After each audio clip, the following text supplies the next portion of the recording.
जी बुलाए हैं, जमीन नहीं जाने देंगे, जान भले ही दे देंगे। हाईटेक सिटी योजना रद्द करो, रद्द करो, रद्द करो, हाईटेक सिटी योजना रद्द करो, रद्द करो, रद्द करो। हमारी जमीनें वापस हो, वापस हो, वापस।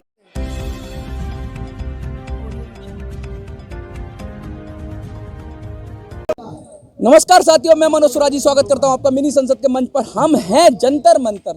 जंतर मंतर जो आंदोलनों की भूमि है, जंतर मंतर पर लोग आते हैं तो गुहार लगाते हैं सरकार से, प्रधानमंत्री से, राष्ट्रपति से। लेकिन आज बहुत ही विचित्र बात देखी मैंने। प्रधानमंत्री की कॉन्स्टिट्यूएंसी से लोग आए हैं, वाराणसी से आए हैं, बनारस से लोग आए हैं, बहुत ही संजीदा विषय लेकर आए हैं। और क्यों आए हैं, क्यों आना पड़ गया इनको, क्या इनकी दिक्कतें हैं, इसी पर हम बात करेंगे और जानने की कोशिश करेंगे कि क्या हो रहा है, क्यों ये लोग चिल्ला रहे हैं कि यूनिटेक को भगाओ, ज़मीन वापस पाओ, ज़मीन वापस लाओ। इस तरह के नारों से क्यों गूंज रहा है जंतर मंतर, क्या समस्या है सर आपको, और क्यों आज आपको जंतर मंतर का रुख करना पड़ा? क्योंकि प्रधानमंत्री के बारे में तो कहा जाता है कि बहुत जल्दी ही वो सुनते हैं। हाँ, ये भी है, सुनते तो हैं, लेकिन हम लोगों की आवाज़ वहाँ तक नहीं पहुँच पाई, इसलिए नहीं सुन पाए हैं।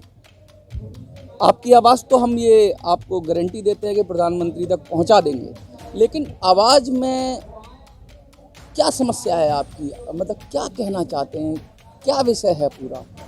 बहुत गंभीर मुझे लगा, ये बात बहुत गंभीर है जो आप कहना चाहते हैं, तो थोड़ा विस्तार से बताइए कि क्या दिक्कतें आ रही हैं, क्या यूनिटेक का मसला है?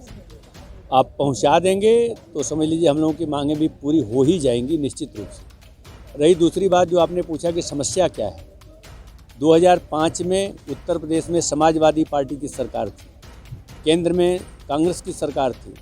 इन दोनों सरकारों ने मिली भगत करके और यहाँ के जो लोगों की कुदृष्टि, बनारस के हम सब 9 गाँव के किसानों की ज़मीन पर पड़ी और इन 9 गाँव में 1500 एकड़ ज़मीन पर एक हाईटेक सिटी बनाने की योजना बनाई और हाईटेक सिटी बनने से रहा और हम किसानों की ज़मीन ले ली गई, अधिग्रहण कर लिया गया।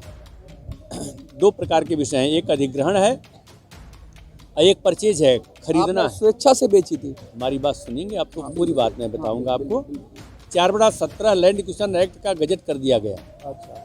और सारे डॉक्यूमेंट में लिखा गया कि आप अपनी ज़मीन हमको नहीं देंगे तो सरकार आपसे छीन कर ज़मीन हमको दे दी गई।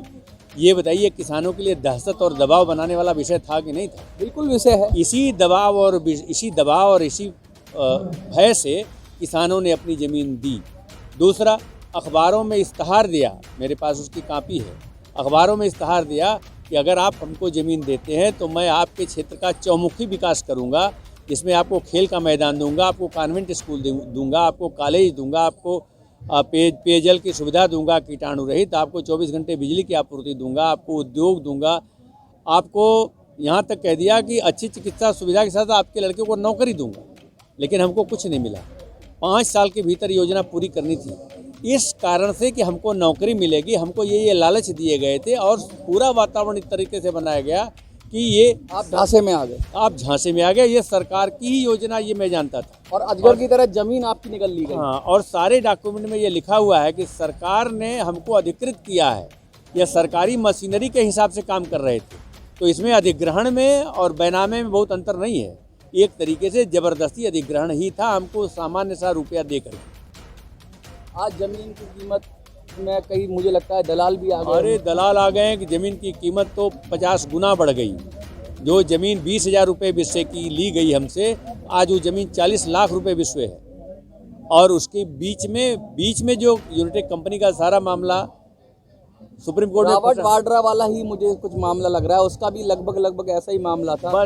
बस वैसे ही समझिए। और हम इसमें चाहते हैं कि इसमें यूनिटेक कंपनी जब योजना रद्द हो गई, स्कीम रद्द हो गई, हाईटेक सिटी योजना रद्द हो गई, लैंड एक्विजिशन की जो शासनादेश था वो रद्द हो गया, जो अर्बन डेवलपमेंट एक्ट के तहत MOU ड्राफ्ट हुआ था विकास प्राधिकरण वाराणसी से और उनसे कंपनी से, वह रद्द हो गया। सारी चीज़ें रद्द हो गई तो किसानों की ज़मीन क्यों उनके पास रहेगी? कागज़ में भी हमारा नाम होना चाहिए। वैसे हम किसान 2015 से आंदोलनरत हैं और अपनी ज़मीनों पर कब्जा करके हम उसको जोत बो रहे हैं। उनकी बैरिकेटिंग हम सबों ने हटा दी है। उसकी रिपोर्ट भी जा चुकी है, सब जगह हम लोग ठीक ठाक है। लेकिन इस समय जो नया जो डेवलपमेंट है उसमें यूनिटेक कंपनी का 12 साल पहले निकाल दिया गया एक कर्मचारी अजय मुखर्जी, उसने फर्जी, जो इस समय डायरेक्टर बोर्ड में भी नहीं है, 20 जनवरी 2020 से सुप्रीम कोर्ट के आदेश पर दूसरी बोर्ड बना दी गई है जिसका ऑफिस गुड़गांव में है। लेकिन वह निकाला हुआ व्यक्ति जो गाजियाबाद में रहता है वो विभिन्न पदों पर, विभिन्न पते पर रह के और वो पावरा बेटानी लिख रहा ये है। पूरा फर्जीवाड़ा हो रहा है। पूरा फर्जीवाड़ा हो रहा है, पूरा फर्जीवाड़ा। इस समय तो इतना बड़ा फर्जीवाड़ा है कि इसको अधिकार नहीं। मैं यहाँ से योगी जी से बात, मैं यहाँ से आपको पार्लियामेंट आपको लिख दूँ, आप पा जाएंगे क्या? लेकिन अब वो लेके टहल रहे हैं, क्योंकि पार्लियामेंट तो सशक्त है, आप नहीं पाएंगे, आप चले जाएंगे। लेकिन किसान तो गरीब है, किसान के लिए अगर 4 ठो भूमाफिया राइफल लेके पहुंचेगी, किसान बेचारा क्या करेगा?